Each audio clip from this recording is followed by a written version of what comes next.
How do different types of communism differ? Communism is a fascinating topic in European history, particularly when we look at how different types of communism have evolved. Each type has its own unique characteristics and approaches. Let's break down some of these variations. First, we have Marxism and Marxism-Leninism. Karl Marx laid the groundwork for communist thought, envisioning a society without classes. His ideas were adapted by Vladimir Lenin, who introduced the concept of a vanguard party. This party would lead the revolution and establish a centralized state. In the Soviet Union, this approach was further developed by Joseph Stalin, who emphasized totalitarian control and forced industrialization.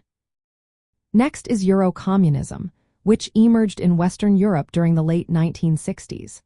Eurocommunists sought to distance themselves from the authoritarian practices of the Soviet Union. They embraced parliamentary democracy and aimed for gradual change through democratic means. Countries like Italy and Spain saw significant Euro-communist movements that focused on free speech and a mixed economy. Another interesting branch is anarcho-communism. This type advocates for the complete abolition of the state and capitalism. Anarcho-communists promote direct democracy and local decision-making through workers' councils. And like Marxist-Leninists, they reject centralized authority, believing that communities should manage resources collectively. Then we have left communism, which critiques both Marxist-Leninist and social democratic approaches. Left communists strive to stay true to Marx's original ideas, opposing authoritarianism and advocating for governance through workers' councils. They often reject participation in parliamentary systems, believing that true change comes from grassroots movements. Kadarism, also known as Goulash Communism, developed in Hungary after the 1956 uprising. This variation combined socialist principles with limited market reforms.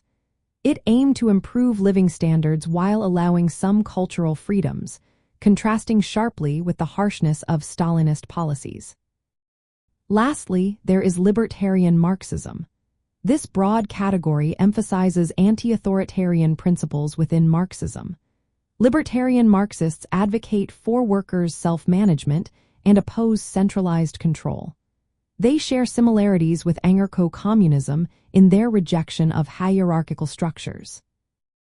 These different types of communism reflected the diverse responses to the challenges of implementing communist ideas in various European contexts. Eastern European communism was heavily influenced by Soviet practices, while Western movements like Eurocommunism sought more democratic pathways.